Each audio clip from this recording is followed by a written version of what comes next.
Bien, muy buenas noches a todos y bienvenidos nuevamente a este segundo capítulo de nuestro seminario de manejo de metástasis mínimamente invasivo.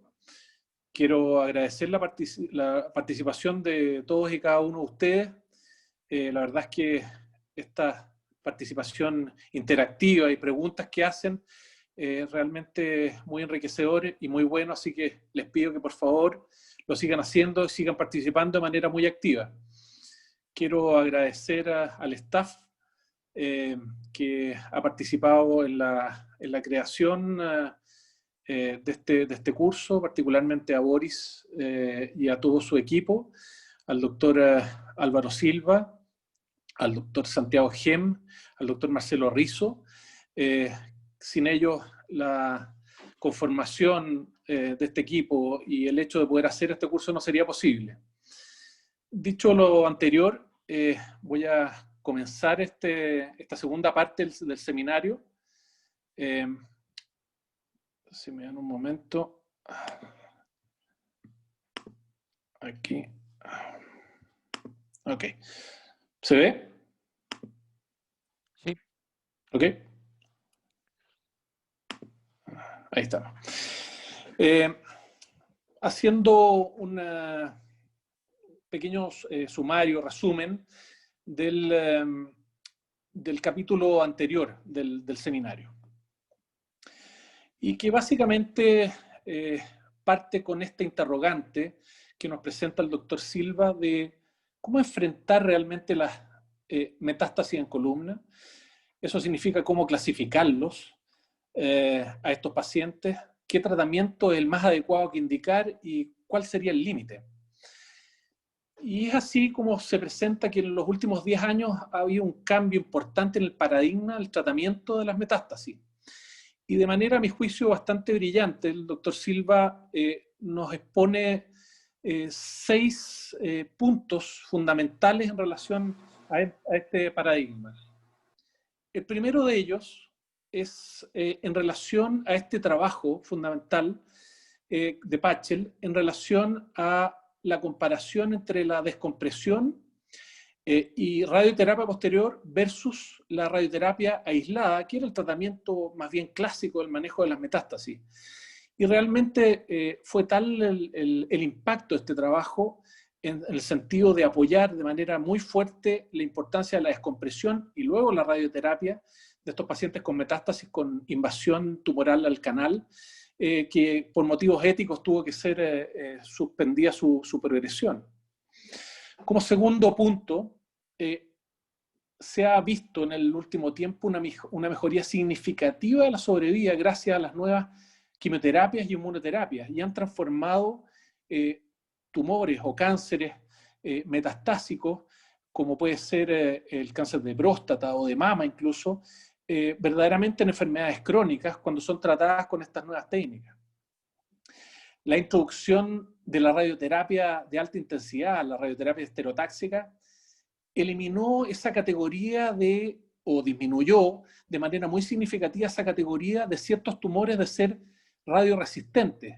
Incluso más, aquellos tumores que habían siendo inicialmente radiosensibles, que habían sido irradiados en una o dos oportunidades previamente, y que por lo tanto los niveles máximos de radioterapia que podría haber recibido esa médula hacían difícil o imposible hacer una radioterapia convencional, con este nuevo tipo de tratamiento con radioterapia estereotáxica, eso desde luego fue posible.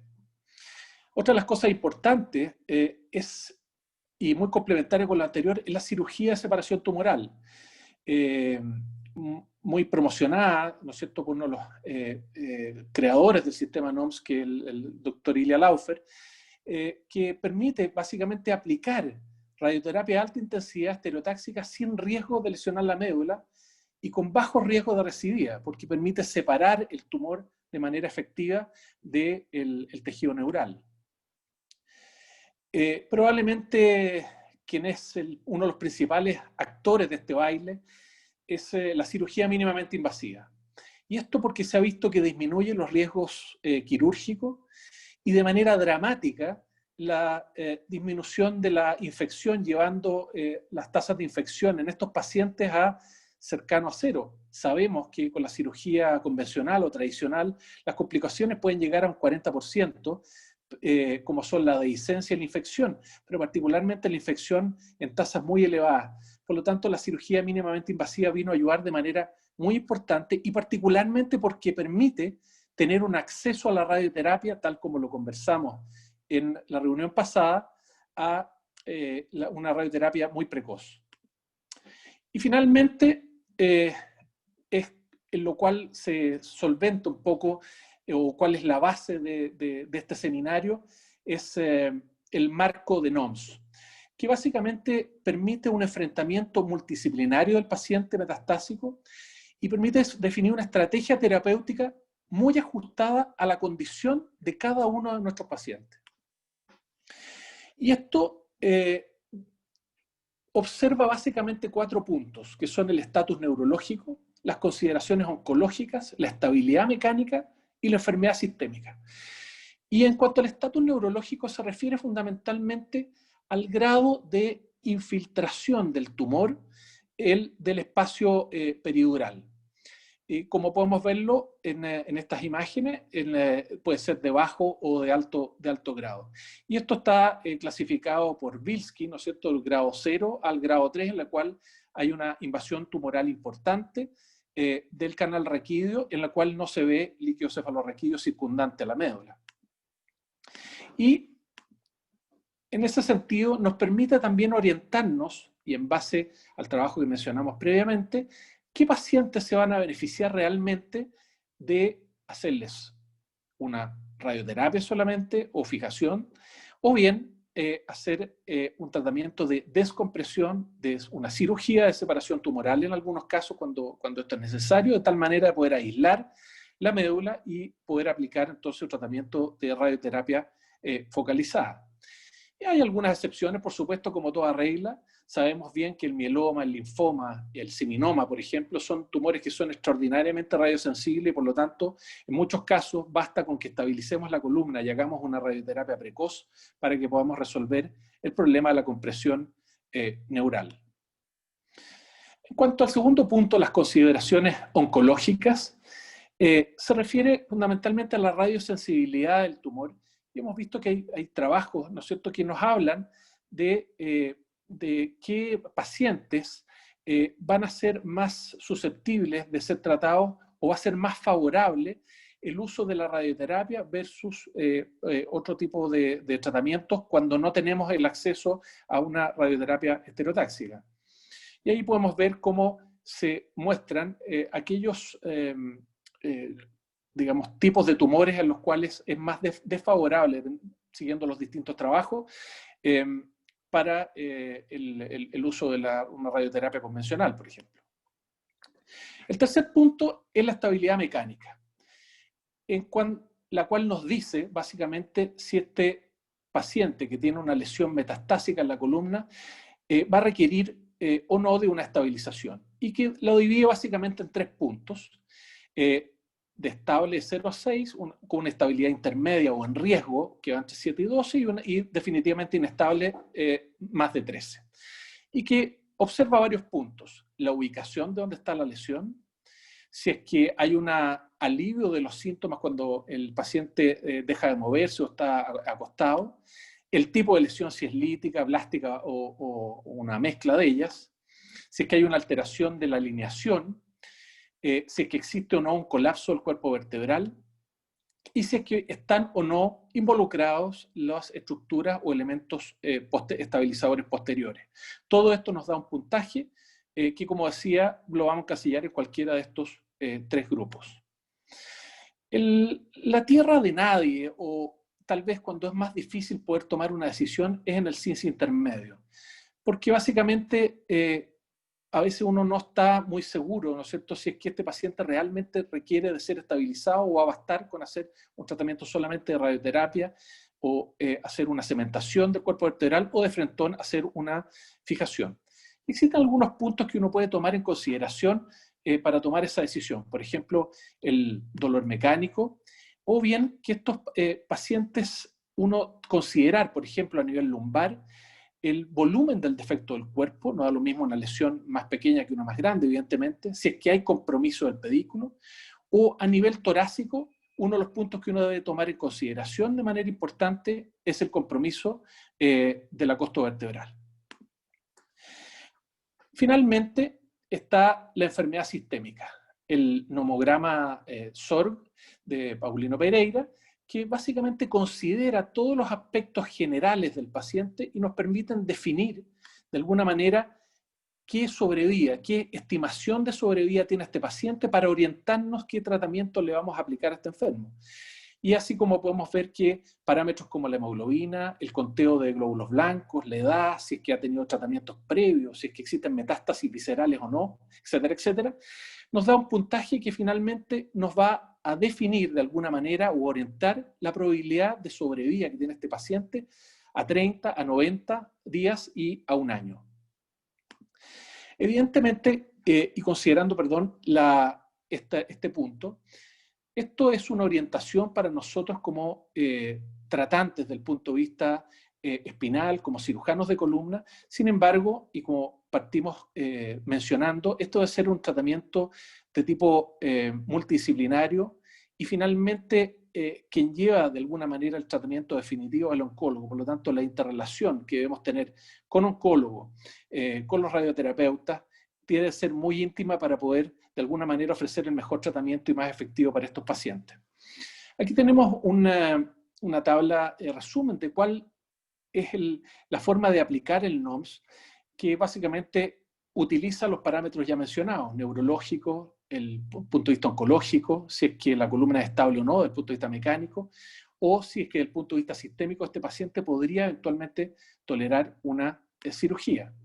También hablamos en la oportunidad anterior de distintos casos, se presentaron muchos casos, y voy a recordar solamente este, que es de un cinsalto, un paciente que tenía un cáncer de próstata previamente irradiado. Estas son las imágenes a modo de recuerdo, en la cual tenía una lesión importante a nivel T7. Y si le aplicamos el nomograma, haciendo un recuerdo, era un paciente que tenía una compresión importante, era un tumor que era considerado radioresistente, producto que había sido radiado en un par de oportunidades anteriormente, con una columna inestable, y finalmente era un paciente que está en condiciones bastante adecuadas, y por lo tanto el tratamiento elegido en este caso, siguiendo este nomograma, fue la descompresión, estabilización y después la radioterapia estereotáxica. Finalmente, la cirugía mínimamente invasiva fue el tratamiento, con mejoría general del paciente. En resumen, seguir el algoritmo del NOMS permite abordar la problemática metastásica de columna de una manera sistemática e integral. Hablar un lenguaje común con el oncólogo y los radioterapeutas, tal como mencioné, es muy importante. Y esto ofrece una estrategia personalizada a cada paciente. En el caso del CINSS intermedio, plantea un desafío en la toma de decisiones. Valores que son importantes a considerar son cuando tiene una numeración mayor de 9, cuando presenta un dolor mecánico, una necesidad de descompresión por la infiltración peridural del tumor, cuando el volumen del defecto es importante, osteolítico, y si es que existe o no compromiso de los elementos posteriores. Nunca olvidar que el objetivo final es mejorar la calidad de vida, debido a que son pacientes que son frágiles, que tienen una expectativa de vida no muy larga, por lo tanto debemos tratar de manejar este aspecto de manera integral y rápida. Muchas gracias. Este ha sido entonces el resumen de la reunión anterior. Quiero dejarlos ahora con el doctor Álvaro Silva, quien nos va a presentar sobre descompresión mínimamente invasiva. Doctor Silva. Bueno, muchas gracias Andrés, muchas gracias a todos los participantes, a los organizadores, Boris. Y bueno, continuando con este apasionante capítulo, vamos a hablar un poco de técnicas quirúrgicas más aplicadas y en este caso sobre la descompresión tumoral, la separación tumoral, pero por una vía mini-invasiva.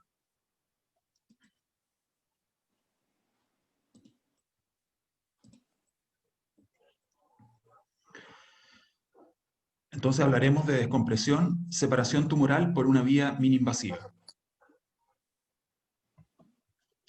Los objetivos de la descompresión mini-invasiva son los objetivos de cualquier descompresión, los mismos objetivos de la técnica convencional, pero a través de mini portales para disminuir el trauma tisular, básicamente.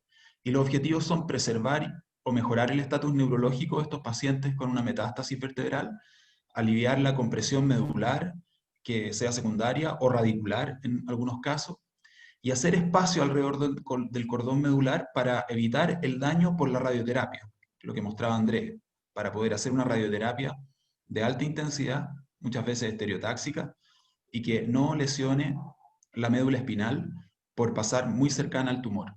Y todo esto mediante un tratamiento lo menos agresivo y lo menos mórbido posible, que es la gran contribución de la cirugía mini-invasiva. Como antes se comentó, el tratamiento clásico conservador, vía abierta, de descompresión y fijación, es efectivo. Es la indicación si es que uno no tiene la opción de hacer una técnica mini-invasiva. El problema es que tiene una tasa de complicaciones que no es menor, sobre todo de complicaciones de la herida operatoria y de infección, que en estos pacientes que están debilitados y viviendo sus últimas etapas de la vida muchas veces puede resultar un arma de doble filo. Tratar de resolver un problema mecánico de dolor o una compresión medular y que el paciente termine con una complicación postoperatoria que le comprometa significativamente la calidad de los últimos días de su vida. Cuando analizamos nuestra experiencia, la del grupo, hemos trabajado ya hace tiempo con el Dr. Gem, con el Dr. Lisoni, en un grupo chileno-argentino, y revisando nuestras casuísticas de 72 pacientes que hemos realizado fijaciones mínimamente invasivas en metástasis. De esos 35 pacientes han sido sometidos a descompresiones, separación tumoral por compresión epidural. Y las complicaciones en general son bajas. 4 roturas durales, que es la misma tasa que tiene la cirugía abierta, 3 dehiscencias de herida, 2 hematomas epidurales que han requerido drenaje postquirúrgico sin mayores consecuencias después. Y lo más importante y más relevante es que en esta serie de pacientes, ningún paciente ha tenido una infección postoperatoria que haya comprometido su estatus neurológico o su estatus funcional. Lo que evidentemente, como les hacía decir, es un beneficio tremendamente evidente. Entonces, ¿qué es la descompresión, separación tumoral por vía mínimamente invasiva? Es hacer espacio alrededor del saco dural para tener un margen de seguridad para poder aplicar la radioterapia estereotáxica principalmente, que es una radioterapia de alta intensidad que puede pasar con una cercanía milimétrica y por lo tanto el objetivo es poder destruir tumores que muchas veces son radioresistentes y además evitar la recurrencia porque logra un margen casi quirúrgico. Los objetivos: destruir la masa tumoral, evitar entonces el daño de la médula espinal por sobredosis de radioterapia y evitar también el daño de las heridas operatorias, porque al ser múltiples focos, como podemos ver en esta animación, podemos hacerle quite a las diferentes estructuras, a las heridas operatorias, y eso disminuye significativamente el compromiso de partes blandas y de la médula. Finalmente, las indicaciones de separación tumoral, según el NOMS que ya vimos, en general está dado para compromisos epidurales importantes, grado 2 o grado 3, en pacientes que son radioresistentes, con tumores de estirpe radioresistentes o que han sido irradiados previamente, que tienen columnas relativamente inestables y que requieren de alguna fijación o descompresión. Estas son las indicaciones clásicas, según la literatura, pero cuando nosotros conversamos más coloquialmente con los cirujanos que han publicado esta información, y además la experiencia nuestra latinoamericana, es que existe también otra indicación, que básicamente es cuando tenemos radiculopatías compresivas en tumores radiosensibles o mielopatía. Muchas veces podemos tener, como en este caso, un paciente que tenga un tumor radiosensible y que tenga un tumor epidural que comprime una raíz y que produzca un déficit neurológico. En general, nosotros y nuestros colegas también en Latinoamérica consideran que eso es de una indicación quirúrgica, para ir a descomprimir esa raíz y mejorar el estatus neurológico. Obviamente que, como comentaba Andrés, existen excepciones, que son los tumores hipersensibles a la radioterapia, como el mieloma, el linfoma y el seminoma, que teniendo un compromiso neurológico por compresión, este se puede revertir significativamente con la radioterapia convencional. Veamos las consideraciones técnicas de la descompresión separación tumoral por vía mini-invasiva. Siempre cuando vamos a descomprimir, requerimos de hacer una fijación, independiente que la estabilidad vertebral no sea muy inestable, valga la redundancia, ya que sabemos que las laminectomías descompresivas aisladas tienen alto riesgo de cifosis en la columna dorsal, por ejemplo.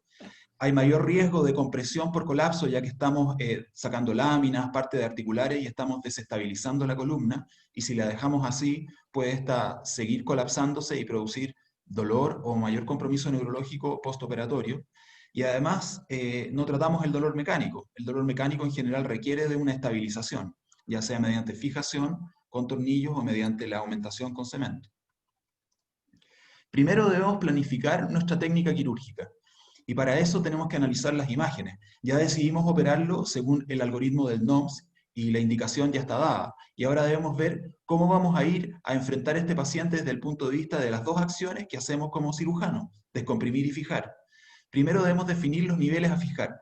Como ven, y como suele ser, en los pacientes con metástasis vertebrales, siempre tienen múltiples metástasis vertebrales y el problema está focalizado en un punto. Acá podemos ver compromiso vertebral de varias vértebras y una compresión epidural posterior, pero tenemos que definir dónde iremos a colocar nuestros tornillos de fijación.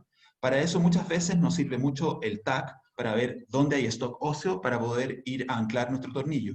Y algunas veces las construcciones pueden ser no muy estéticamente perfectas, porque podemos colocar un tornillo en una vértebra, dos tornillos en otra, y saltarnos para buscar el mejor agarre. En algunas circunstancias se da la posibilidad de poder colocar dos tornillos arriba y dos abajo y con eso ser suficiente. Pero si no es así, estamos autorizados a buscar el mejor anclaje y saltarnos algunas vértebras que estén muy comprometidas por tumor. Debemos elegir de manera previa a la cirugía la lateralidad del abordaje. Como todos sabemos, las técnicas mini-invasivas en general entran por una vía transmuscular tipo Wilse, ¿ya? Pero también podemos entrar por la línea media, haciendo pequeñas aberturas sin desmuscularizar toda la columna. Por ejemplo, en este caso, donde el tumor está un poco más, tiene mayor volumen hacia el lado izquierdo, la vía de elección más recomendable sería entrar a través del pedículo izquierdo. Pero si tenemos tumor que es simétricamente comprometido, podemos entrar a través de una mini incisión en la línea media, que no se conecta con los tornillos, ¿ya? Y hacer un abordaje bilateral. O si el tumor se encuentra más por la derecha, podemos abordarlo por el lado derecho. Es muy importante evaluar la vascularización tumoral para eventualmente planificar una embolización preoperatoria, porque si el tumor es muy hipervascular, por ejemplo en un tumor renal, podemos tener un sangrado intraoperatorio significativo que en una situación de abordaje mini-invasivo puede ser muy difícil de manejar.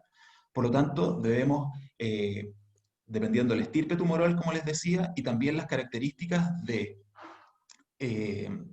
irrigación que tengan en la resonancia nuclear magnética, pensar que puede ser mejor realizar una embolización preoperatoria.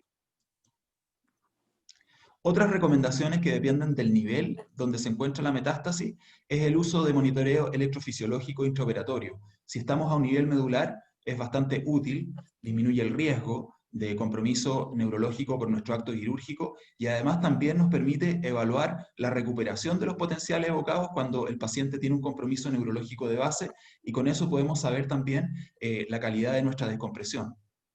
Es recomendable tener anestesiólogo entrenado que nos ayude en la cirugía y mantener una presión arterial media mayor de 90 milímetros de mercurio para evitar que haya una isquemia medular durante la descompresión y que tengamos un daño neurológico secundario al procedimiento quirúrgico independiente que logremos una descompresión efectiva. Luego vamos a la técnica misma y debemos partir la técnica con la colocación de los tornillos percutáneos. Y esto se puede hacer mediante la técnica radiológica convencional que todos conocemos o también mediante la técnica navegada, que básicamente evita el mayor uso de rayos durante la cirugía. Acá vemos la fotografía de un paciente donde estamos adquiriendo la imagen, tiene la antena del navegador, estamos adquiriendo la imagen intraoperatoria, está anclado a una espinosa, y luego entonces trabajamos sobre la tomografía adquirida de manera intraoperatoria para colocar los tornillos. Esto también sirve para poder ubicarnos dentro del canal raquídeo cuando estamos haciendo la descompresión, y también como una medida de control de calidad de nuestra descompresión epidural. Veamos la técnica radiológica, que es la que en general todos manejamos. Primero colocamos las agujas bilateralmente. Esa es la técnica que nosotros utilizamos, que hemos ido adquiriendo después de varios años. Cada uno puede tener sus diferentes maneras de realizar esta técnica o que les resulte cómodo, pero en general esta es una técnica bastante sistemática. Primero colocamos las agujas de manera bilateral en todos los pedículos que vamos a instrumentar. Habitualmente, si el abordaje hemos decidido que sea unilateral, obviamente no ponemos la aguja en el pedículo que vamos a tener que resecar a nivel de la laminectomía que tendremos que realizar. Pueden ver en la imagen las Yamchidi, las agujas puestas en los pedículos por los abordajes posterolaterales. Luego colocamos los tornillos. En general nosotros colocamos todos los tornillos, ¿ya? Sobre todo si es que vamos a hacer un abordaje de un solo lado, colocamos igual los tornillos de los dos lados porque tenemos un espacio para trabajar entre tornillos. Luego colocamos la barra contralateral, pues esto nos da una mayor seguridad de estabilidad. Habitualmente estas lesiones no son tremendamente inestables, como cuando se realizan osteotomías, por ejemplo, para corrección de desbalance, donde la columna en algún momento queda muy inestable. Pero nos da una barra en el lado contralateral al trabajo, nos da una estabilidad extra que nos permite evitar, por ejemplo, que si empujamos la vértebra podamos producir alguna compresión de la médula espinal durante la cirugía. Luego hacemos el abordaje paravertebral, donde vamos a hacer la descompresión. En general, esto lo hacemos siguiendo la misma línea de incisión de los tornillos de ese lado. Como podemos ver acá, vamos a abordar el tumor donde hay más masa tumoral. Colocamos el separador espinal que tengamos, en este caso estamos ocupando un separador que está anclado a la mesa, para tener una vía de abordaje y un campo operatorio estable. Es recomendable utilizar microscopio o algún sistema de amplificación y de buena iluminación, porque los portales en general son pequeños, y si no hay buena iluminación y amplificación, corremos más riesgos de tener una lesión del saco dural, una lesión imprevista de algún vaso y un sangrado epidural importante, y es más difícil hacer una resección adecuada y una hemostasia como corresponde. Y es muy recomendable utilizar fresas de alta velocidad, pues evitan el uso de Kerrison, que muchas veces, cuando la compresión epidural es importante, uno al meter Kerrison también puede producir trauma a la médula espinal de manera repetitiva. Entonces mejor eliminar el hueso con una fresa que evitando la compresión del espacio epidural. Y empezamos con la técnica de descompresión. Primero hacemos un fresado de la lámina, haciendo una laminectomía completa. Como podemos ver acá, estamos viendo la lámina, tenemos todo el tejido blando ya resecado y estamos viendo la anatomía, y empezamos a hacer el fresado de la lámina. Y en este esquema tenemos la fresa de alta velocidad fresando la lámina. Luego avanzamos hacia la articulación y a nivel torácico tratamos de resecar parte de la articulación costovertebral, pues mientras más resequemos hacia lateral, mayor visión tendremos hacia el lado contralateral, como un poco asemejando la técnica de over the top para las descompresiones raquídeas lumbares. Luego comenzamos haciendo el fresado del pedículo, sin romper la cortical medial. Esa se reseca rompiéndola hacia lateral cuando queda bien debilitada o sacándola con Dugan o con Kerrison, con mucho cuidado. Y avanzamos hacia el cuerpo vertebral, haciendo hemostasia, colocando Helfon, colocando cera ósea para evitar el sangrado, y avanzamos hacia el cuerpo vertebral, y luego tenemos esta visión, que es la visión clásica de una descompresión unilateral bilateral, donde vemos el dorso del saco dural, donde vemos un poco de la lámina contralateral, donde hemos fresado el pedículo, y ya hemos resecado el tumor epidural que se encuentra sobre el saco dural, y vamos a ir a resecar el tumor epidural que se encuentra por ventral. ¿Y esto cómo lo hacemos? Bueno, buscando un poco el borde del ligamento común vertebral anterior, y empezando a resecar de manera indirecta con pinzas Dugan y comiendo hacia el cuerpo vertebral para no acarrear trozos de tumor y golpear la parte ventral del cordón medular. Esta es la visión intraoperatoria. Vemos el dorso del saco dural, la raíz saliente, hemos resecado completamente el pedículo en esta zona, acá está la zona del disco, y entonces hacemos la resección completa lo más posible y vamos tanteando o probando con pruebas, con ángulos, para poder ver y constatar una buena resección circunferencial del tumor. Es muy importante hacer un hemostasia. Álvaro, ¿Sí? perdona, déjame interrumpirte un segundo. En Uh-huh. relación a la resección del tumor propiamente tal anterior, ¿tú dirías que hay un punto en el cual te quedas tranquilo y conforme con la resección de pensando en que ese paciente después va a ir a una radioterapia estereotáxica, por ejemplo? ¿Hay algún punto, un límite que uno diga, ok, de aquí en adelante ya me quedo tranquilo? Claro, en general ese es el punto difícil porque es el área que no vemos, es como el lado oculto de la luna. El área ventral es lo que no podemos ver, por eso que tenemos que ir tocándolo. Entonces, con un elemento como una especie de pata invertida, uno va resecando tumor, trata de resecar un poco el ligamento común vertebral anterior o cortarlo con algunas micropinzas, y debemos sentir que podemos tocar el saco dural de arriba hacia abajo de manera libre. Y la visión de la reexpansión del saco, es probablemente el control de calidad más importante que podemos tener en el intraoperatorio.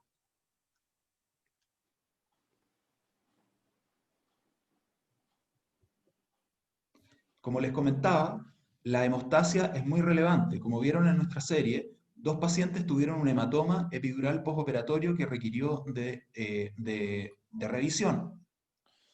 Habitualmente estos pacientes dejamos un drenaje, pero es muy importante la hemostasia intraoperatoria con bipolar, y ahora con el uso de las hemostáticos expansibles, eso ha facilitado bastante el control intraoperatorio de las hemorragias.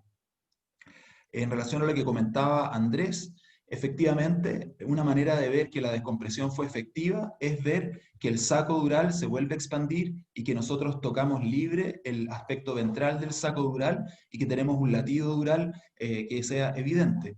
También podemos hacer una tomografía intraoperatoria. Los que tengan disponible tomógrafo intraoperatorio se puede hacer, y uno puede un poco, de alguna manera, poder ver que el canal raquídeo está libre. Y también se puede utilizar una técnica de eco intraoperatoria, donde podemos diferenciar el cordón medular con el espacio líquido alrededor, que sería el control de calidad de que tenemos líquido cefalorraquídeo que rodea toda la médula espinal, que es un poco lo que se necesita para que la radioterapia estereotáxica pueda aplicarse con seguridad alrededor del cordón. Por último, una vez terminada la descompresión, colocamos la barra que faltaba, colocamos un drenaje, un poco pensando en la posibilidad de hematomas epidurales postoperatorios, y hacemos un cierre de las heridas. Y este es el control final. Muchas gracias. Bueno, muchas gracias, doctor Silva, por la estupenda y clara presentación.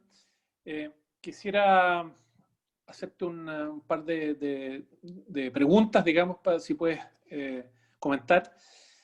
La primera es, a tu juicio, ¿qué es lo que hace que la cirugía mínimamente invasiva haya disminuido de manera tan importante una de las complicaciones probablemente más temidas, que son la infección en estos pacientes que sabemos que tienen un tiempo más bien limitado de sobrevida en muchos casos, y por lo tanto tenemos que tratar de optimizar y tratar de asegurar su calidad de vida durante el tiempo que les quede?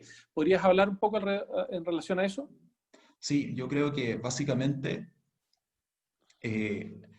un abordaje menos agresivo exponiendo menos, desmuscularizando menos el esqueleto, es una de las principales causas de disminución de la producción de hematomas y seromas postoperatorios, que es una de las fuentes más importantes de contaminación e infección. El músculo es nuestro amigo en la cirugía minoinvasiva. Los abordajes vía Wiltse y trabajar a través de la musculatura paravertebral, ¿ya? En general, se coaptan en forma espontánea por la contracción muscular, disminuye significativamente la producción de colecciones intraoperatorias y además el músculo está ricamente irrigado, por lo tanto es factible que se combata eficazmente una infección inicial con los antibióticos postoperatorios que le estamos dando. Yo creo que trabajar a través de la musculatura es una de las cosas más relevantes.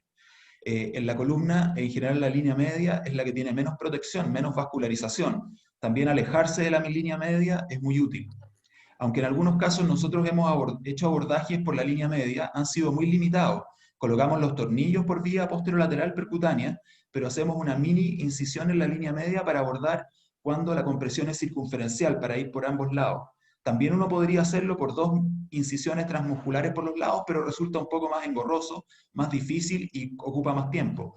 Pero una mini incisión por la línea media, alejada de los tornillos, con una disección de la musculatura hasta, voy a mostrar en esta imagen, hasta la zona donde en realidad está el canal, una desmuscularización limitada, sin llegar a exponer las articulaciones facetarias o algunas veces las cabezas de las costillas o las transversas en la columna lumbar, disminuye mucho el trauma local y mantiene la viabilidad de la musculatura y de los tejidos blandos y disminuye la probabilidad de dehiscencia y de infección. Muchas gracias. Mencionaste dentro de la presentación que habían algunos casos, como tumores renales, en los cuales era importante preparar al paciente previamente con una embolización, de tal manera de que en el tratamiento intraoperatorio no hubieran sangrado que muchas veces podía exsanguinar al enfermo. Una de las preguntas que se hace, y de hecho le hicieron aquí algunos de los participantes, es en relación a cuándo hacer esta embolización y si es que es posible hacerla en cualquier lugar, independiente de su ubicación en la columna. Claro. Bueno, en general hay tumores, estirpes tumorales que clásicamente son hipervasculares, el tumor renal, el tumor de tiroides, pero también uno puede más o menos prever un sangrado importante dependiendo de la vascularización que se ve en la resonancia. Ustedes tienen que ir a conversar con el radiólogo y él va a mirar en las diferentes fases, en el T2, en el STIR, y puede hacerse una idea si ese tumor es muy hipervascular. ¿Qué pasa con la vascularización aumentada? Aquí no vamos a hacer una resección tumoral clásica donde efectivamente el paciente podría exsanguinizarse, porque vamos haciendo un fresado lento, vamos coaptando con cera ósea, el hueso esponjoso que puede ir sangrando, pero puede dificultarse mucho la resección del tumor epidural. Podemos no tener una descompresión efectiva, tener un sangrado abundante, ¿ya? O sea, porque no estamos haciendo una gran resección ósea. La embolización, en general, la limitante que tiene en la columna torácica es la limitante clásica de las arterias nutricia espinal, de la arteria de Adamkiewicz, y tiene que hacerse un estudio previo por el embolizador. Hacen angiografía para ver cuáles son las vascularizaciones asociadas al tumor, cuáles son los órganos que están cercanos que podrían tener una complicación por las partículas embolizantes, y según eso, él define si es que el tumor es embolizable por la localización o por los vasos que comparte con otros órganos. Y cuándo, en general, se recomienda hacerlo el día previo a la cirugía, porque habitualmente ocupan partículas embolizadoras que son reabsorbibles y entonces tienen una durabilidad de un tiempo limitado. Entonces el día anterior, la noche anterior, la tarde anterior, el paciente se emboliza y a la mañana siguiente lo estamos operando. Así que son cirugías que requieren de programación. Gracias. Hay un par de preguntas del doctor Fernando Nin que en relación al uso de arco C 3D para este tipo de cirugía, y la otra es si el abordaje mixto permite empezar antes con la radioterapia. Bueno, eso un poco lo comentamos ya en el resumen de la presentación de la reunión anterior, que básicamente efectivamente permite partir con una radioterapia muy precoz. En muchos casos, cuando uno hace solo una cifoplastía o vertebroplastía, incluso puede partir con la radioterapia al día siguiente, y en los casos de fijaciones percutáneas, incluso a la semana, es posible partir con la radioterapia. En relación a la utilización del arco C 3D, no sé si quieres comentar algo de eso, Sí, bueno, Santiago, los sistemas doctor de Rizo. adquisición de imágenes que tienen la posibilidad de hacer como reconstrucciones planares y 3D son útiles. Se pueden utilizar, como comenté al principio, para navegar la colocación de los implantes, y también si uno tiene disponible eso intraoperatorio, tiene la posibilidad de hacer una reconstrucción axial y sagital de la columna que está ya descomprimida. Primero puede evaluar la buena postura de los tornillos, y además cuesta, pero se puede tratar, si es que es de buena calidad la adquisición de las imágenes, hacerse una idea de la descompresión del canal. Algunas veces nosotros lo usamos, por ejemplo, usamos el tomógrafo intraoperatorio para evaluar descompresiones indirectas en fracturas, por ejemplo, en fracturas de tipo estallido, en burst. Y claro, los fragmentos óseos es fácil de evaluarlos en la tomografía intraoperatoria. Las partes blandas es un poco más complicado, requiere de manejar las ventanas, pero uno más o menos se puede hacer una idea. Entonces va combinando la experiencia, la reexpansión del saco, la palpación intraoperatoria y esta imagen termográfica tomada, por ejemplo, el arco C en 3D que permite reconstrucciones, y puede salir de la cirugía con más confianza de que la descompresión ha sido efectiva. Muchas gracias. Doctor Rizo, ¿qué experiencia tienen ustedes en el uso de estos arcos C 3D o de frentón navegación para el manejo de esta patología? Eu não tenho experiência com o arco ou arme para essa cirurgia. Nós utilizamos a radioscopia e a visão direta magnificada para fazer esse tipo de abordagem transpedicular. Mas eu acho que a experiência importante que o Álvaro deixou é que é importante ter uma noção da vascularização do tumor, porque o que pode atrapalhar a cirurgia definitivamente é excessivo sangramento. O segundo ponto, então, acho que a arteriografia e a embolização é fundamental para poder trabalhar bem, e a familiarização com o acesso transpedicular, né, pelo acesso de Wiltz, que é bastante útil. Mas eu uso radioscopia somente, não uso a cirurgia navegada. Perfecto, muchas gracias. Bien, para seguir con el programa, quisiera dejarlos ahora con el doctor Santiago Gem. El doctor Gem trabaja en el Hospital Italiano de Buenos Aires y va a compartir con nosotros su experiencia y su presentación en relación a tornillos percutáneos. Doctor Gem. Gracias, Andrés. Estoy listo para compartir, Boris. Correcto, cuando quieras. ¿Ahí se ve? Sí, señor. Adelante. Sí, se ve muy bien. Bueno, muy bien. Bueno, muchas gracias a todo el equipo de organización y a Andrés y Álvaro. Un gusto, como siempre, dar esta charla. Así que, obvio que la población a la que está dirigida o la audiencia es siempre heterogénea, pero bueno, tratamos de dar las cosas básicas, y para aquellos que ya están familiarizados o tienen mucha experiencia, tratar de compartir nuestra experiencia o tips que puedan agregar a su práctica, ¿no? Bueno, esto del NOMS, que ya lo venimos masticando desde la vez pasada y esta vez con el repaso y todas las explicaciones que dieron Andrés y Álvaro, siempre desde el punto de vista del cirujano, yo lo que digo es que nosotros nos tenemos que expedir en dos de las cuatro, ¿sí? de las cuatro evaluaciones que hace el NOMS, expedirnos en dos, que es la neurológica y la mecánica. Una es si hay algo para descomprimir, y la mecánica es si hay algo para estabilizar, ¿sí? La neurológica lo vamos a hacer mirando la resonancia en los cortes axiales, ¿sí? T2, sagitales y axiales, pero la escala de Bilski se mide en el axial T2, y ahí vamos a saber si tenemos que descomprimir o no. Y la mecánica con la famosa escala de Sins, ¿sí? Clasificándolas en estables, intermedias e inestables. Bien, vamos a empezar con un caso disculpen, hubo un inconveniente con el tema del cargado de las preguntas, pero bueno, vamos, igual ustedes vayan poniendo las dudas que tengan en el chat. Este es un paciente de 58 años, con una metástasis a nivel T4, con adenocarcinoma de pulmón, metástasis óseas, dorsalgia mecánica y una compresión medular con déficit neurológico. Como pueden ver, una gran invasión del canal, ¿sí? El colapso vertebral, con una escoliosis de novo, con cifosis y gran compromiso de la articulación costovertebral. Bueno, acá estaba la pregunta, era si le hacían corset y radioterapia, cementación en radioterapia, fijación más radioterapia, fijación, descompresión más radioterapia, o alguien iba por la resección en bloque.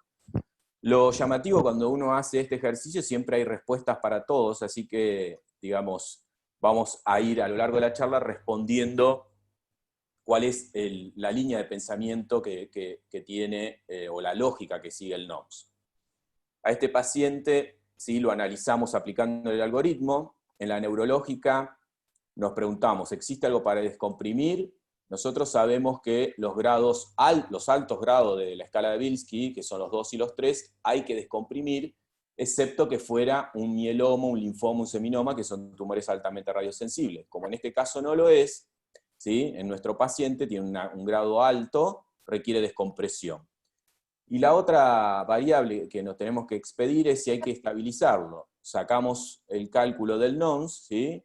En este paciente tiene dolor, está ubicado a nivel T4, es una lesión lítica, hay un movimiento de traslación, como pueden ver, con escoliosis de novo, hay mayor de 50% de colapso, hay compromiso de los componentes posteriores. Nos da un SIN de 14, es inestable, ¿sí?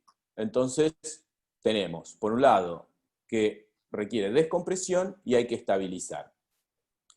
Esto es lo que hicimos, una fijación percutánea de T2 a T6 con descompresión a nivel T4 MIS.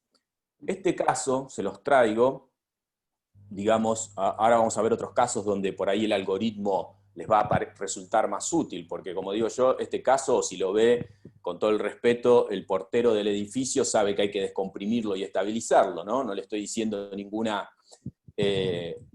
cosa maravillosa, pero es la manera para que ustedes vean cómo se aplica. Y lo traigo a colación, como pueden ver, es una fijación desde el punto de vista recién que hablaban, ¿no?, desafiante, porque hay que poner tornillos en T2, T6, ¿sí? Como pueden ver los controles, con los tornillos insertados adecuadamente en cada pedículo. Y este es el paciente, que era un paciente en un estadio avanzado, pero vivió 8 meses y pasó a tener una recuperación total de las funciones esfinterianas y de la deambulación. Bien, como les decía, este caso lo traigo para empezar a hablar de lo que me compete, que es la técnica de los tornillos percutáneos. ¿Sí? Vamos a ver un pequeño video. Acá pueden ver, lo primero que hay que hacer es alinear, ¿sí?, las espinosas, la línea media, y el end plate más cercano a los pedículos que vamos a canular. ¿Sí? Infiltramos, ¿sí?, hacemos la incisión, es muy importante las incisiones, abrir bien la aponeurosis, luego con maniobra digital abrimos las fibras musculares y tocamos, ¿sí?, llegamos hasta tocar la vértebra. Apuntamos en hora 9 y en hora 3, dependiendo de qué lado del pedículo, avanzamos la Hamshiri, y fíjense en este punto, ¿sí?, cuando uno llega al borde medial del pedículo en AP, sí o sí tiene que ir a un lateral. ¿Por qué? Porque si no está en el muro posterior se va a meter adentro del canal. Entonces ese es el paso de seguridad que nunca hay que saltear por más cantidad de casos que tengan hechos. Luego colocamos los alambres, los guide wires, ¿sí? Siempre van a ver, esto no se lo pongo el video, lo podría hacer más corto, pero estos son detalles que nos parece importante. Nosotros los residentes saben que les juramos que con su vida cuiden los alambres, porque cuando se sale un alambre se complica la cirugía, se hace más largo. Entonces es muy importante tomarse el tiempo para sacar la Hamshiri, y lo mismo limpiar siempre todo el instrumental, porque la sangre hace que se pega, si no, cuando uno pasa después la mecha o los tornillos, y eso también puede empujar el alambre. ¿Sí? Vamos haciendo en forma bilateral para disminuir la dosis de rayos, y así vamos colocando en todos los niveles que necesitamos. Este caso justo, digamos, no viene, no, este video se los muestro para mostrar la técnica. Este es un caso que no viene a colación, pero es una fractura tipo B en una paciente que encima tenía un ependimoma, así que le tratamos la fractura y le operamos el tumor, ¿sí? El ependimoma que tenía, así que un caso digamos, bastante complejo, pero más que nada es para poder ver la técnica. Luego colocamos el primer dilatador, el segundo dilatador. Algo que nosotros siempre pedimos es esto, que nos traigan instrumental para hacerlo al mismo tiempo, ¿sí? Disminuye la dosis de radiación. Nosotros hoy por hoy tenemos una dosis de radiación menor que una vesícula.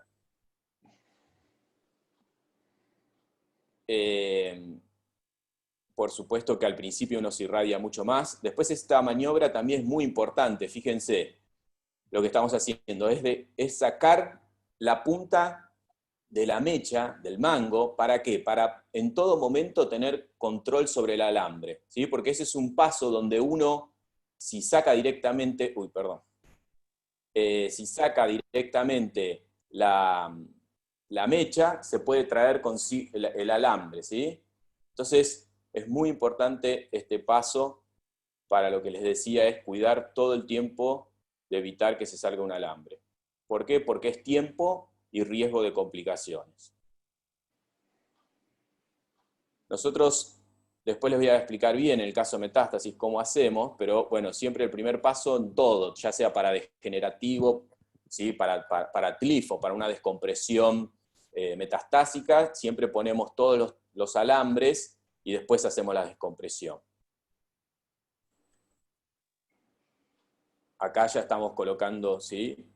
Los tornillos, la barra, este es el longitud, saben que lleva una incisión, digamos, por fuera de las torres, siempre sumamente importante para el tratamiento de metástasis, tienen que tener el bender, porque hay sistemas que vienen las barras premoldeadas con lordosis y no sirven, porque imagínense que la mayoría de las metástasis están a nivel torácico, van a tener que poner las barras con cierta sifosis, a veces si están en la charnela, una parte con sifosis, una parte más recta con algo de lordosis. Bueno, uno tiene que tener la posibilidad, por eso nos gusta mucho el longitud, por lo versátil que es para el tratamiento de las metástasis. Perdona, Santiago, te interrumpo Sí. en esta etapa Sí. un poquito. Hay una pregunta en relación a la incisión. Sí. Si hacerla sobre el pedículo o en el aspecto lateral de él para iniciar toda la colocación de Yamchi y posteriormente la torre, digamos. Claro. No, la realidad es que siempre van más laterales, ¿sí? Generalmente se consideran unos de la línea media, ¿sí? Unos 3,5 centímetros y 4, pero sepan que es variable porque depende, a medida que uno va hacia en la columna lumbar baja es más lateral y en los pacientes obesos es más lateral porque tienen más trayecto para dar una adecuada convergencia. En los pacientes más delgados o a medida que vamos hacia la región torácica es más hacia la línea media, pero nunca directo, porque si ustedes lo hacen directo sobre la proyección del pedículo no le van a poder dar convergencia. Entonces siempre es por fuera, es una línea, digamos, un punto que está entre la base y la punta de la transversa y que va a ser variable teniendo en cuenta esto que les digo. Si el paciente es obeso va a ir más lateral, si es más lumbar, más caudal, más lateral. A medida que vamos hacia la columna torácica se hace más hacia la línea media. Acá estamos controlando que la barra esté adentro. Esto, por el digo, es un caso muy particular porque como tenía una fractura tipo B, unimos parte de las incisiones y ahí hicimos una artrodesis, además de operar el tumor. O sea, un caso bastante complejo, pero bueno, quería mostrar la técnica. Bien, algo importante, esto es un trabajo que hicimos, ¿sí? Acá en el hospital. Esto es un metaanálisis donde se analizaron 27 artículos y se determinó, con esto que hablábamos recién, ¿no? Con la utilización no con 3D, sino con equipo de radioscopía 2D, ¿sí? ¿Cuánto era en cirujanos senior, qué efectividad tenían o qué tasa de error? Depende de cómo quieran verlos. Esta es la clasificación de Gersbein y Robbins, ¿sí? Es aceptable cuando uno coloca el tornillo totalmente, por supuesto, dentro del pedículo totalmente, o hasta 2 milímetros puede pasar alguna espira dentro del canal. Ya más de esa distancia, por supuesto, está mal colocado. Más allá de que pueda ser asintomático. Esto es una clasificación radiológica. Entonces, en este metaanálisis, determinamos los cirujanos seniors, ¿sí? Qué grado de, digamos, tenía una efectividad de más del 96%. Entonces después hicimos un trabajo acá en el hospital, donde determinamos cuántos tornillos eran necesarios para alcanzar ese grado de perfección que tienen los cirujanos senior, ¿sí? Ya formados. Y más o menos entre los 65 y 75 tornillos percutáneos uno alcanza, digamos, el expertise para colocar como un cirujano senior. Eso para que lo tengan en cuenta los que por ahí están aprendiendo la técnica. La canulación pedicular, esto, digamos, si bien esto es un paso clave, uno puede, como les decía, puede tener muchísimos casos, pero esto es un paso que nunca hay que obviarlo, que es cuando uno en AP, la punta de la Hamshidi llega al borde medial del pedículo, uno debe hacer un disparo en lateral y ver que esté ingresando en el muro posterior. De otra manera, se estarían metiendo dentro del canal. Otra cosa, que por eso les traje este caso inicial, es que fíjense, los pedículos a nivel torácico, las metástasis, se ubican a nivel de la columna toracolumbar y predominantemente en la columna torácica, y hay una dificultad, que son los pedículos de la columna torácica media. Son pedículos muy pequeños, ¿sí? Sobre todo de T3, ¿sí? a T7. ¿Y cómo hacemos para colocar? Bueno, ahí hablaron, algunos utilizan la neuronavegación, el OAN, pero desde el punto de vista técnico, algo muy importante es tener Hamshidis biseladas, ¿sí? La punta de diamante avanza en línea recta, mientras que la Hamshidi biselada, si uno la gira, va a poder navegar la Hamshidi. Y eso es clave. ¿Por qué? Porque si uno cuando tiene el pedículo muy pequeño, no tiene mucha chance de estar sacando y metiendo la Hamshidi, y además cuando uno hace eso va rompiendo el pedículo. Entonces un buen tip es este que les decía, porque en la biselada, si yo me voy a meter al canal, tengo que retirar hacia la superficie, reacomodar y avanzar, ¿sí? En el mejor de los casos me puede pasar una vez, pero hay veces que esto uno lo intenta varias veces. Mientras que en la Hamshidi biselada, si uno ve que se va a meter al canal, lo único que hace es girar la Hamshidi y directamente por la forma de la punta la va a ir navegando hacia afuera del pedículo. Perdona, te interrumpa en esta parte, Santiago, porque hay una pregunta en relación un poco a lo que tú estás hablando. Sí. Sobre todo en estos pedículos torácicos altos, que efectivamente, como tú comentas, normalmente son pequeños y muchas veces la visión no es muy buena, sobre todo en pacientes que son muy obesos, no se ve muy bien. Entonces, ¿cómo colocas tú los rayos? El arco en C. ¿Estos tornillos los pones, por ejemplo, en AP de manera permanente? ¿Estás dando rayos de manera permanente o pones la Hamshidi de una vez y después lo miras? ¿Cómo lo haces? Sí, la verdad es que no son casos para iniciarse y depende mucho, como dicen, del paciente, como decís vos, del paciente, ¿sí? Hay veces que uno lo puede hacer con un arco en C común y otras veces nosotros lo que usamos es el ART-SIGO, que es como que también tiene la posibilidad de hacer tomografía y angiografía. Las dos cosas, tiene las tres funciones, radioscopía, angiografía y tomografía. No les puse ninguna foto, pero bueno, el ART-SIGO tiene esa posibilidad para los pacientes, como decís vos, torácicos de la columna media con pedículos pequeños, obesos, donde uno no ve bien.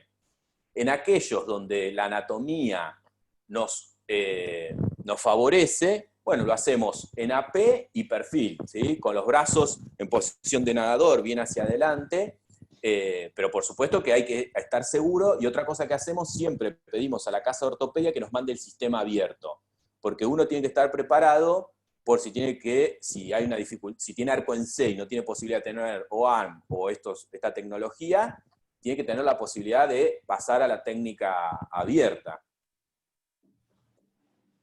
¿Sí? Así que bueno, en el plano cefalocaudal es lo mismo. Si uno se está yendo hacia el nivel discal o hacia abajo del pedículo, cambia la orientación de la Hamshidi y la puede reposicionar.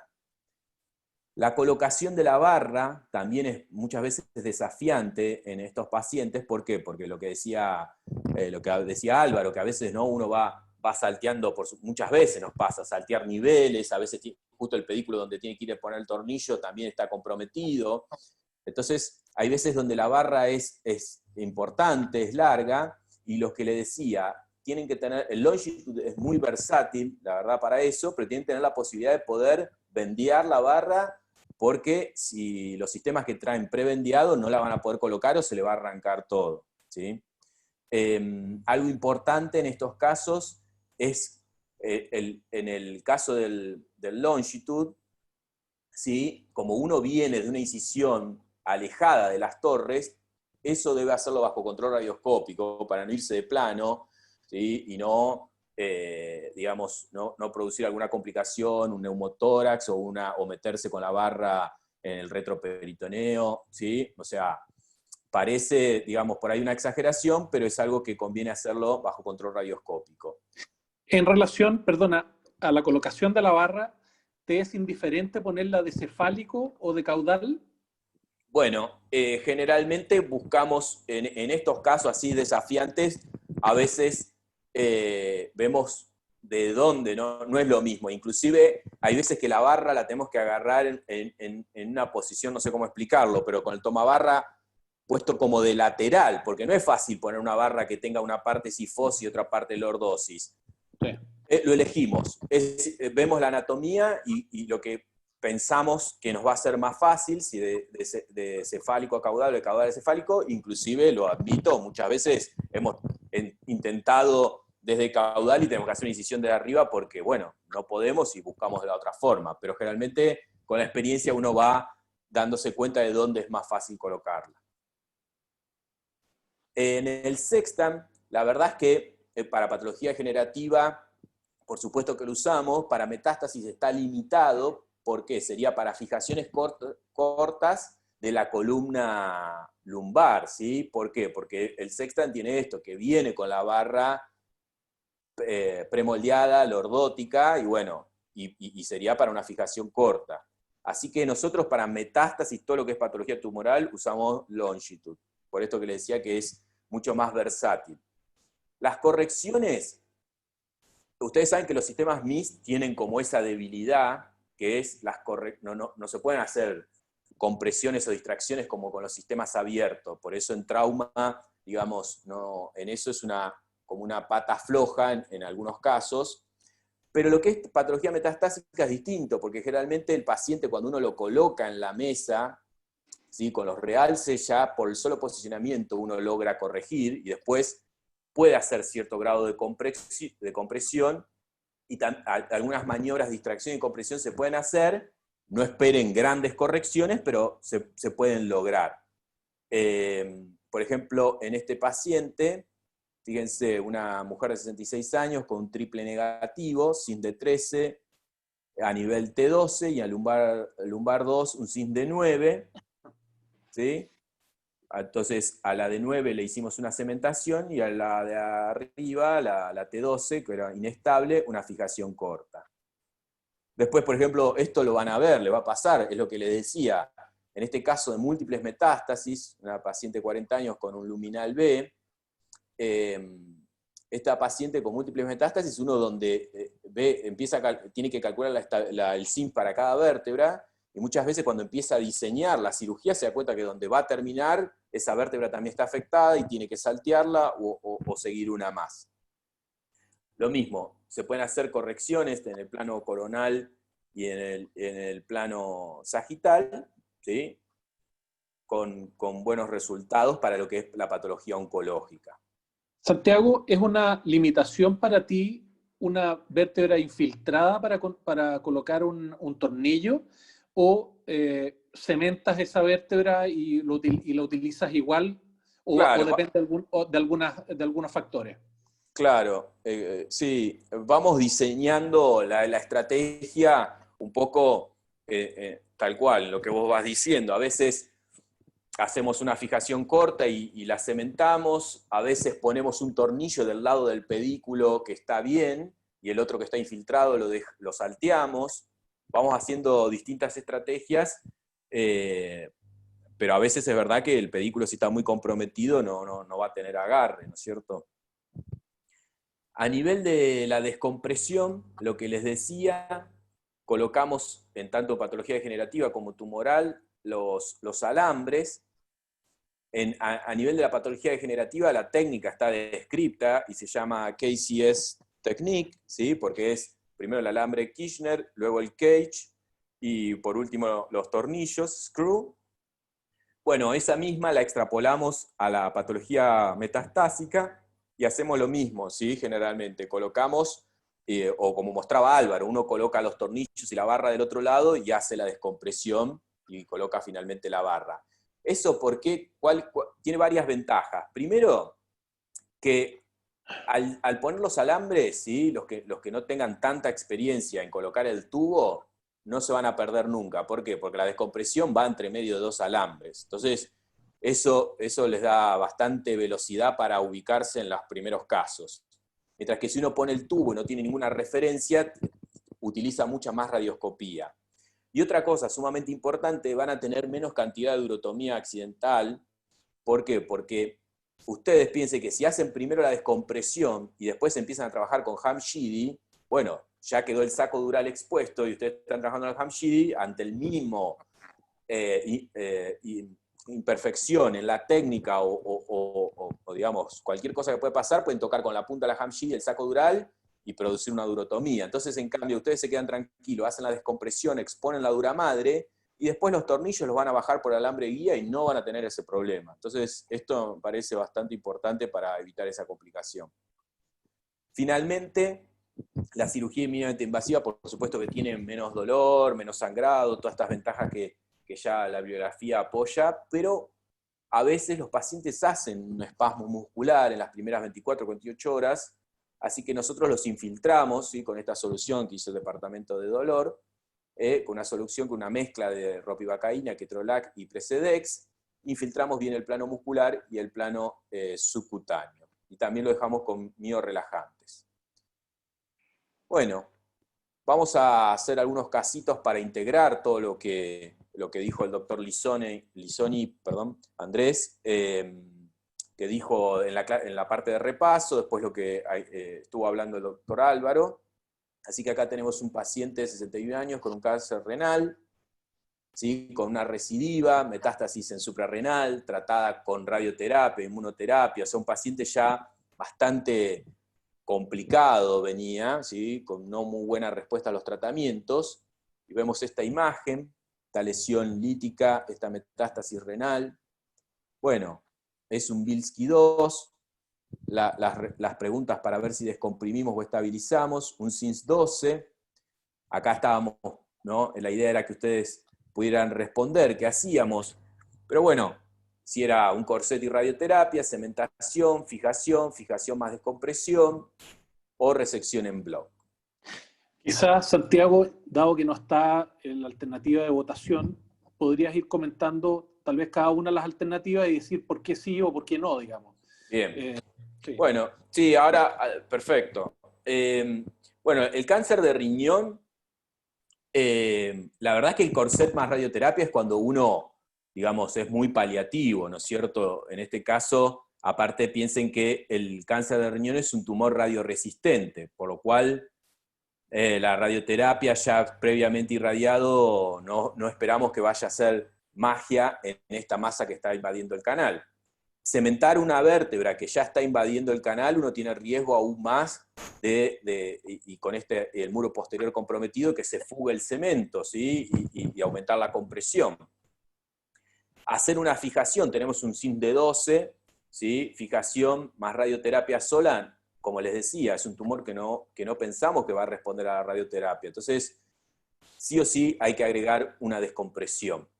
Y la resección en bloque, después les voy a explicar cuál es nuestra postura o la postura que hoy por hoy tiene el protocolo NOMS respecto a la espondilectomía.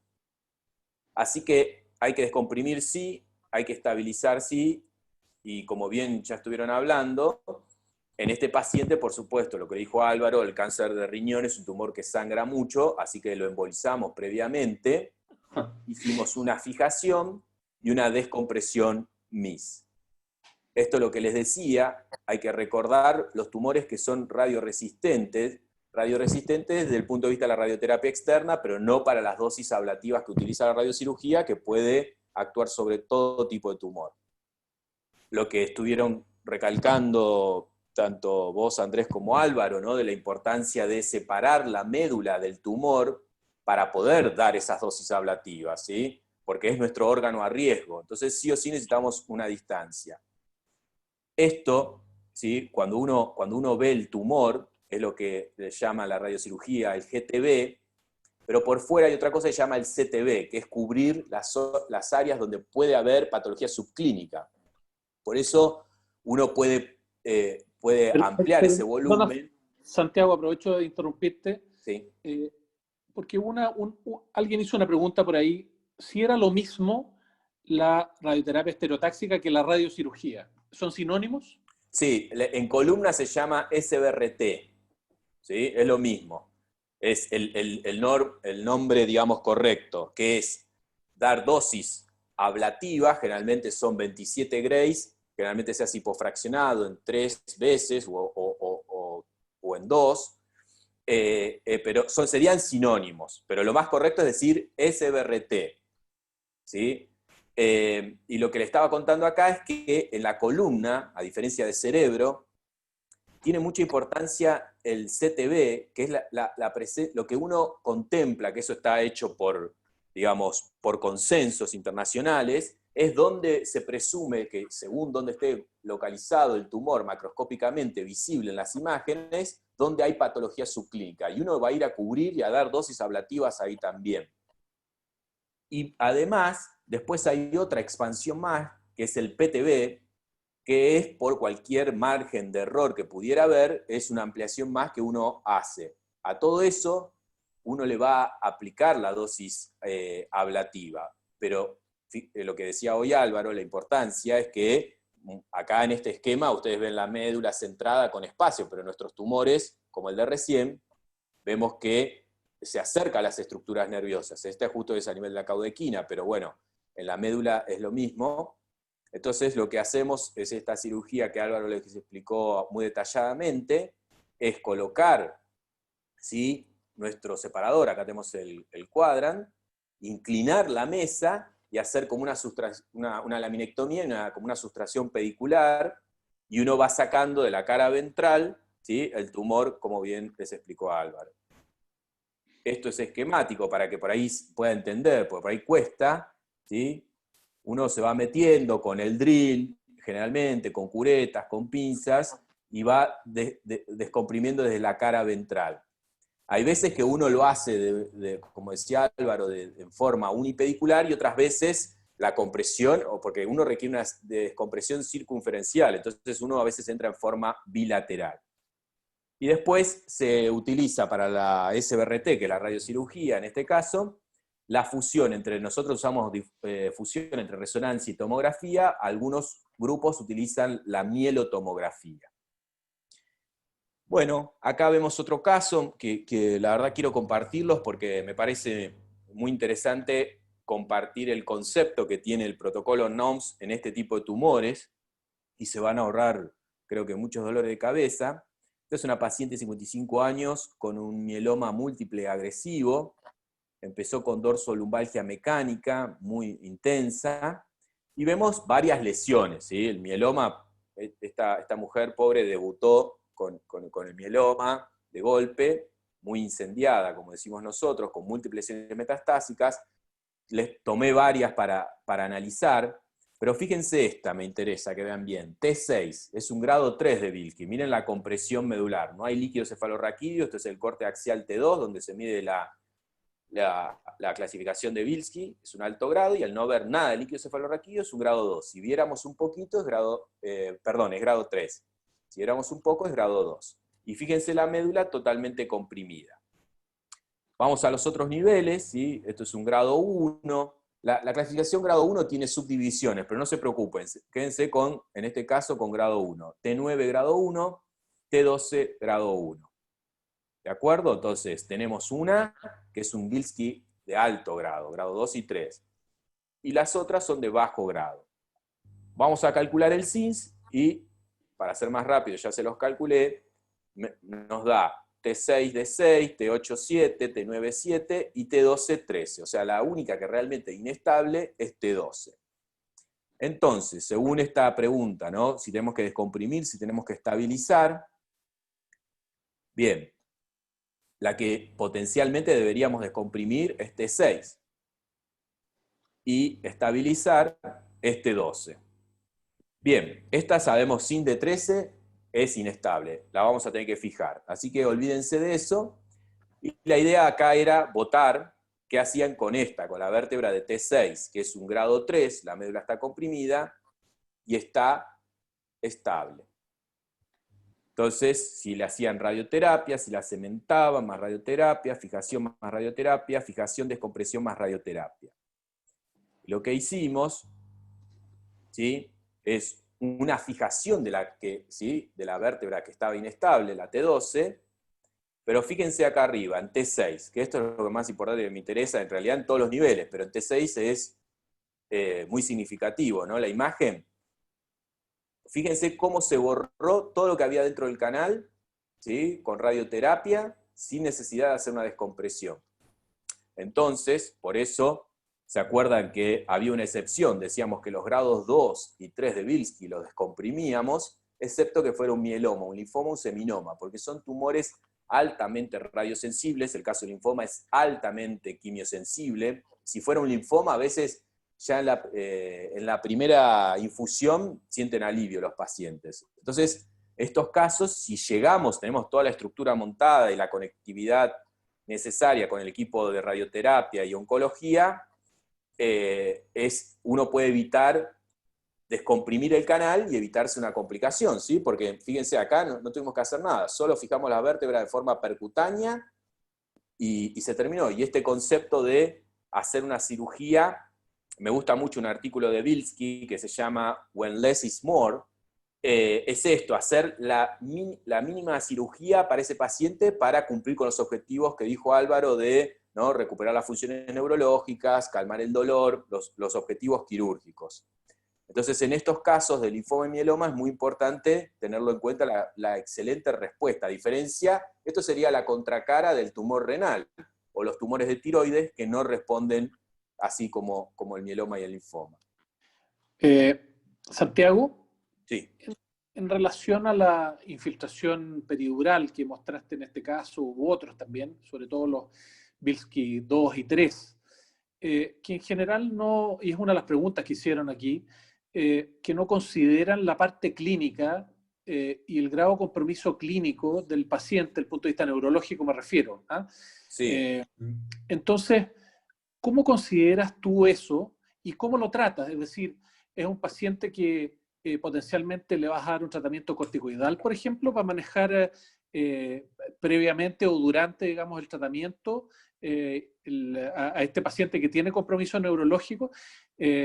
Coméntame un poco de eso y el doctor Rizzo tal vez nos podría hacer un comentario en relación a lo mismo después, por favor. Sí, el NOMS, igual nosotros por ahí hicimos mucho hincapié en la imagen y nos faltó, el NOMS es clínica más imagen, ¿sí?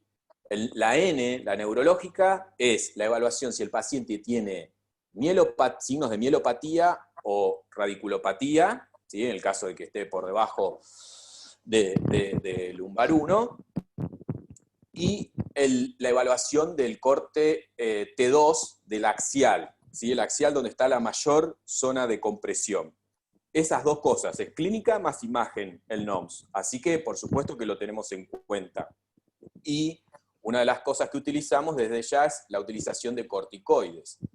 Como decías vos, o sea, pero dependiendo, o sea, a veces yo recién les mostraba en este caso, si vuelvo acá al linfoma, porque esta es una pregunta que muchas veces lo hacen, ¿qué pasa si esto me cae por guardia? Y si me cae por guardia con déficit neurológico lo voy a descomprimir, porque no llego a hacer el diagnóstico de mieloma y la radioterapia y demás.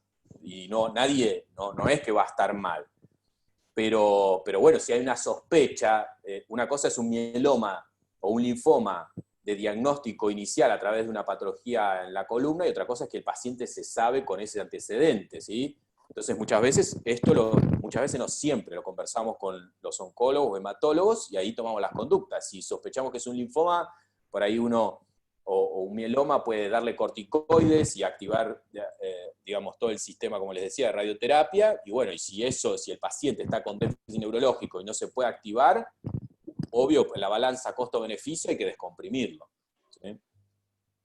Doctor Rizzo, ¿algún comentario al respecto? Na verdade, concordo com o ponto de vista de Santiago. Os pacientes que estão em déficit, a avaliação clínica ela é a principal na decisão, na urgência. Se o paciente tem um déficit medular agudo, nós temos que descomprimir. E, às vezes, nós temos surpresas, tumores que sangram muito, ou cirurgias mais difíceis, e fazer uma descompressão na urgência. E o corticoide eu sempre utilizo na chegada do paciente que tem algum tipo de compressão medular, em doses, não doses de pulsoterapia, né? Normalmente nós utilizamos dexametasona, um ataque com 20 miligramas e segue com 10 miligramas nos primeiros 3 dias. De acuerdo. Dale, Santiago. Bueno, vamos al último caso y después entramos en algunas conclusiones. Esta mujer de 37 años, en la semana 30 de embarazo, con antecedente de cáncer de mama, muy joven, ¿sí? 10 años antes. Y bueno, 11 años después, tuvo 10 años libre de enfermedad. En su embarazo, durante la semana 30, aparece con dolor lumbar.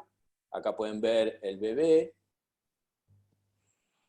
Y tenía un dolor, una lumbalgia invalidante que no tenía compresión neurológica, no tenía signos de vías largas ni déficit neurológico, pero no podía estar de pie por el intenso dolor lumbar. Así que se hizo la cesárea. Una vez que se hizo la cesárea, se la terminó de estudiar, fíjense, metástasis hepáticas, se hizo la biopsia que confirmó que era una reactivación de su enfermedad, de su cáncer de mama, con metástasis en todo el esqueleto axial, a nivel hepático, en vaso, en suprarrenal y en pulmón. Entonces, bueno, acá era un poco analizar la lesión del lumbar 1 y las distintas opciones. La verdad es que ahora vamos a hablar un poquito, pero yo sinceramente les digo, cuando vi a esta paciente, ya hace más de 4 años, cuando la vi, yo la verdad es que quizás en ese momento tenía menos conocimiento, pero una paciente con cáncer de mama, con todas estas metástasis, yo la verdad digo, no sé cuánto puede llegar a vivir. ¿Sí? Entonces fui a hacer todas mis escalas de Tomita, Tokuhashi, que ahora vamos a ver. Y la verdad que el pronóstico era muy ominoso. Pero claro, la paciente recién había sido madre, y uno dice, bueno, por lo menos que el bebé pueda estar con su madre, y ella con su bebé, por lo menos unos 3 meses, 6 meses, lo que sea. Entonces, por supuesto que eso inclinó mucho la balanza hacia la cirugía. Pero como les decía, hay que evaluar toda la columna, ¿sí? Hay que calcular el SIMS y la escala de Bilski para cada una de las metástasis. Entonces, como modo conclusión es este caso, para repasar todos los conceptos que hemos visto a lo largo de estas 2 jornadas, es calcular el SINS y el Bilski de cada vértebra. Acá lo pueden tener, ¿sí? El SINS de 10, un Bilski de 1, en T8 de 7, 0 de Bilski, lumbar 1, un SINS de 13, ¿sí? Ahí se nos tiene que encender ya la alarma. Bilski de 1, y a nivel sacro, SINS de 6 y Bilski 0. Entonces, la pregunta, ¿hay que descomprimir? Nos fijamos en el Bilski. Y la verdad es que no hay que descomprimir nada.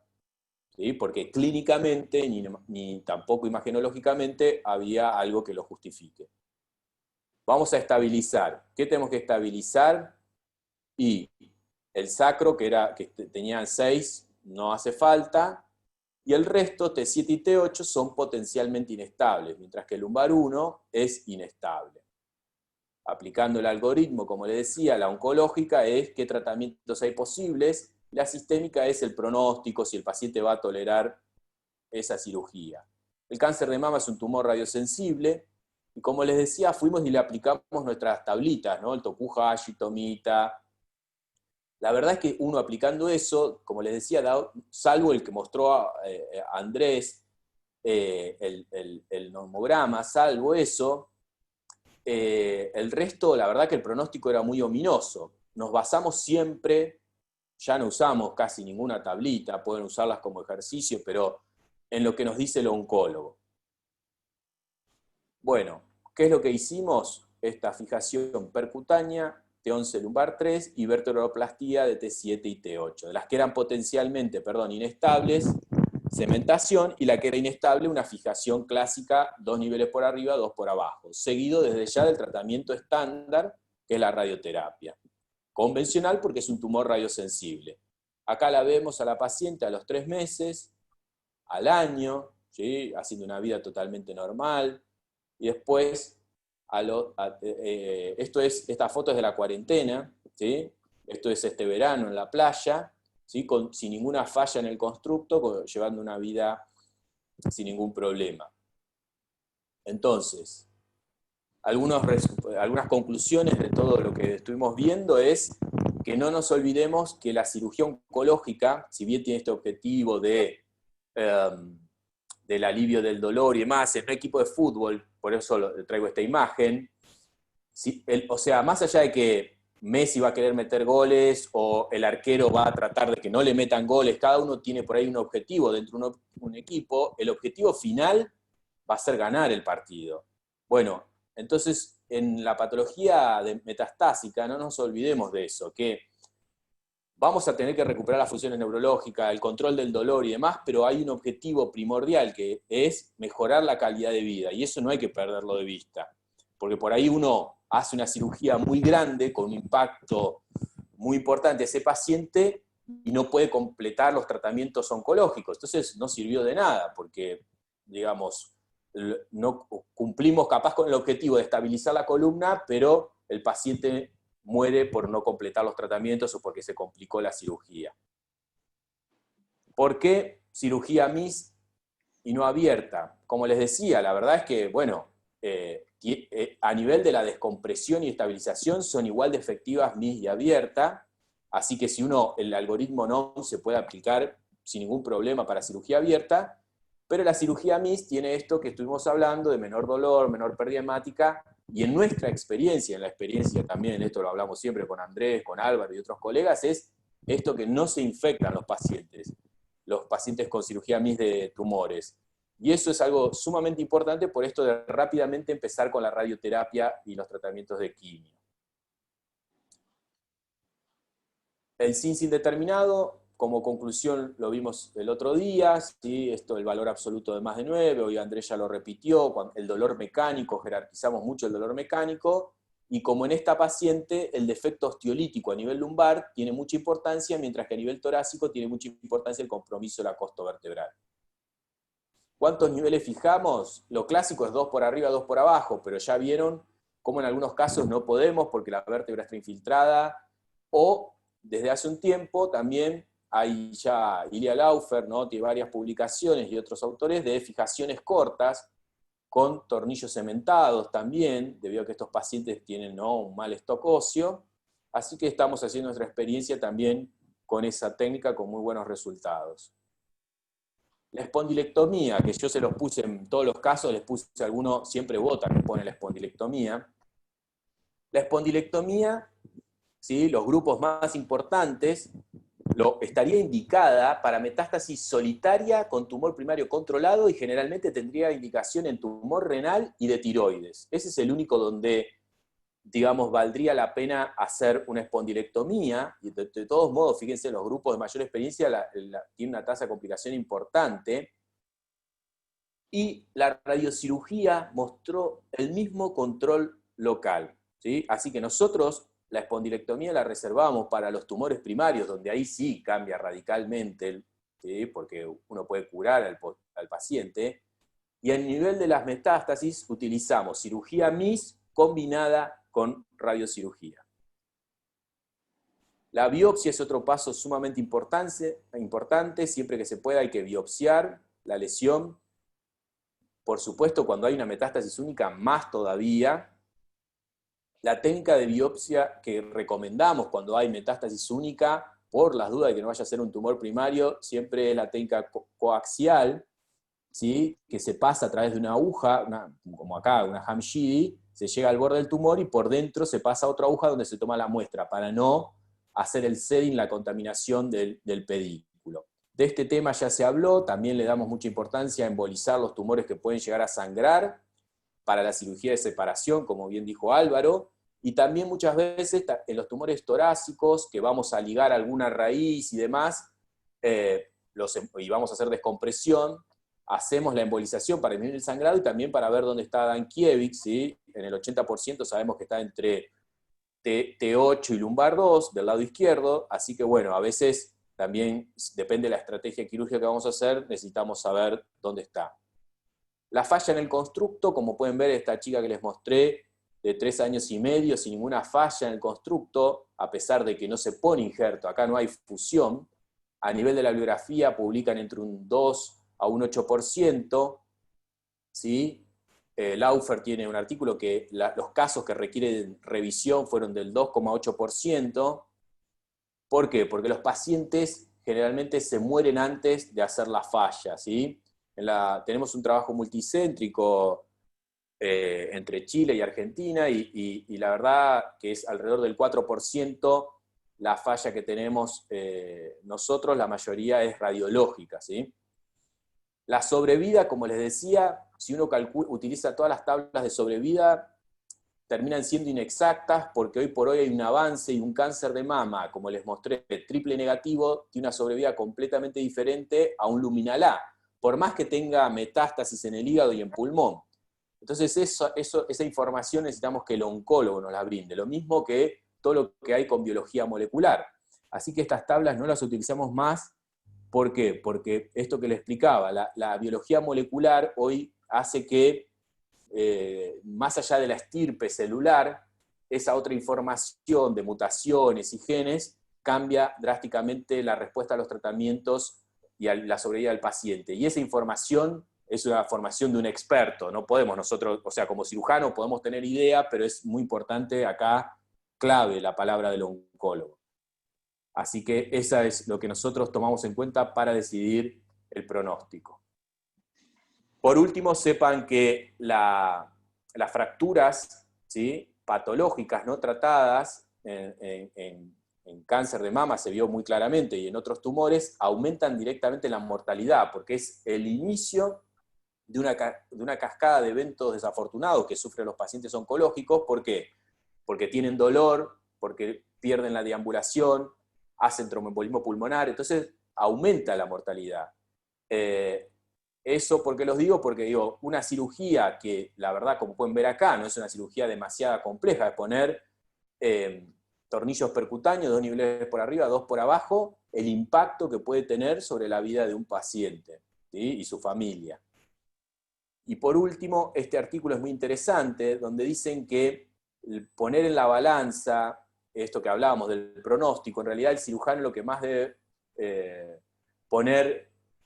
valorar o poner en esa balanza de costo-beneficio es el performance status del paciente, porque la verdad que no es lo mismo, como les contaba, este paciente, si bien vivió 8 meses, igual es bastante, no es lo mismo que sus últimos 3 meses de vida o 4 lo haga sin deambulación, con pañales, con trastornos esfinterianos, que lo haga deambulando y con continencia de sus esfínteres y sin dolor. Conclusiones: recuerden, siempre en esta patología es mejorar la calidad de vida en una población frágil. Por eso la cirugía MIS, ¿sí?, si bien el NOMS no es privativo de la cirugía MIS, es esto que dijo Andrés al inicio, lo pone como uno de los actores principales. ¿Por qué? Porque logra el objetivo en una población que es muy frágil, con bajo impacto sistémico.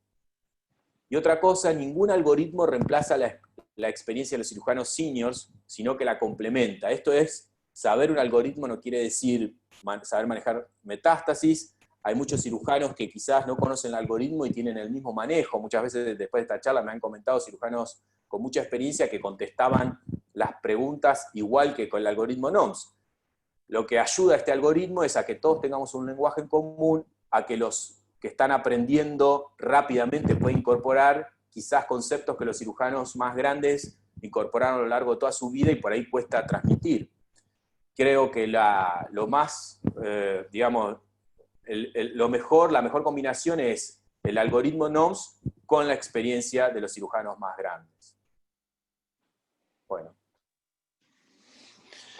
Bueno, muchas gracias, doctor Gem. En realidad fue una presentación muy clara, muy completa, y me parece que permite aclarar una serie de dudas en relación a esta filosofía que ya no es tan nueva, pero que permite enfrentar de manera integral esta patología que por lo demás busca de alguna forma mejorar la calidad de vida en el tiempo que le queda a las personas que están enfrentando una enfermedad que es muy dolorosa, muy costosa y muchas veces muy limitante desde el punto de vista físico. Bien, ya estamos un poquito pasados en la hora.